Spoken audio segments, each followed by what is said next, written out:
প্রেম করা এবং প্রেম করে বিয়ে করাটা হচ্ছে এমন যেমন চুরি করে গরু কুরবানি দেওয়া। অনেকে বলে হুজুর প্রেম তো করছি, কি হয়েছে, হাম তো শাদি কর লেঙ্গে, বহুত জলদি কর লেঙ্গে। তো এমন একটা ভাব যে ও বিয়ে করলেই মনে হয় সব গুনাহ মাফ হয়ে যাবে।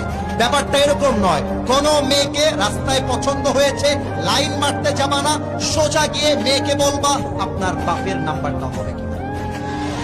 মেয়ে যদি বাপের নাম্বার দেয়, সোজা মোবাইল ফোনটা বের করে নাম্বারটা তুলবা।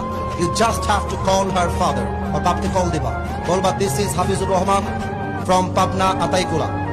I like your daughter so much. Please, would you allow me in your life as a জামাই? আপনি কি আমাকে আপনার জীবনে ফ্যামিলিতে জামাই হিসেবে জায়গা দিবেন? তো শ্বশুর যদি বলে আচ্ছা তুমি আমার মেয়েকে বিয়ে করতে চাও, তাহলে আসো সবাইকে নিয়ে আমার বাড়িতে ঘুরে যাও, মেয়েকে দেখে যাও, যদি খাপে খাপ মিলে যায় মঞ্জুর বাপ হয়ে যাবে। আর মেয়ের বাপ যদি বলে যে বাবা আমার মেয়ের না অন্য কোথাও বিয়ে ঠিক হয়ে গেছে, বলবা আল্লাহ হাফেজ। এর কারণ কি, কোন মেয়ের জন্য ছেঁকা খেয়ে বেকা হয়ে যাব আমি পাবনার ছেলে, এটা হতেই পারে না।